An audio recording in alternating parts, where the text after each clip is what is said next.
سردانا خلکیا جبو منظور بابا دست بکریه کو یک جناوندن گریکن باوریا خلک درسمه و کردن علویه.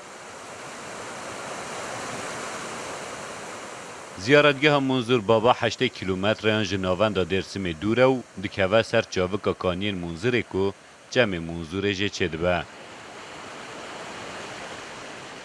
سالانه جبا کوره کردستان ترکیه و در وی ولات به هزاران کس سردانا بابا منظور دکن و دچن سر چاوکین کانین منظوره کو خودی دیمنکی به همتایه. سردانکر مومان پیدخن و دعاین خودکین کو جه قضا و بلایان دور بن و بابا منظور آلیکاریوان بکه. پر خوشه کی امجار دیدیا جماعتنه.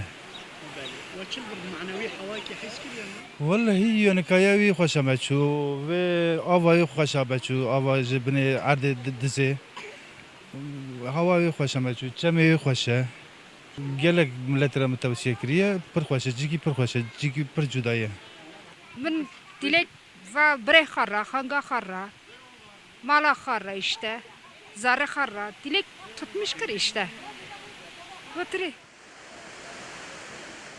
یک جو دعاین سرکیین که گشتیار لوجه پیروز دکن بداوی بونا شر و دست پیکرنا آرامیه یه لنافچه.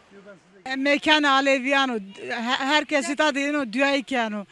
Düğay herkes ulu diyan da kabul bu. Hazreti Ali erenler evliyalar düğay herkesi kabul kırır. No ortada no adro kayaso.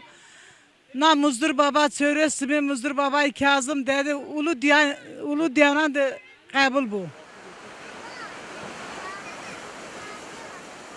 ای سال جبر ویروس کرونا وکه برای خل گشتان انجام ناده و ناچه زیارتگهان لهرچا آبه گشتیارین که دچن درسم دوی باوری دنکو ایش و جانین خواه جبیر بکن و دناوه خوازه به ده روح خواه آرام دکن لی تکیزیه لسر پاقش کرن و پاقششنا جنگه هجی دکن.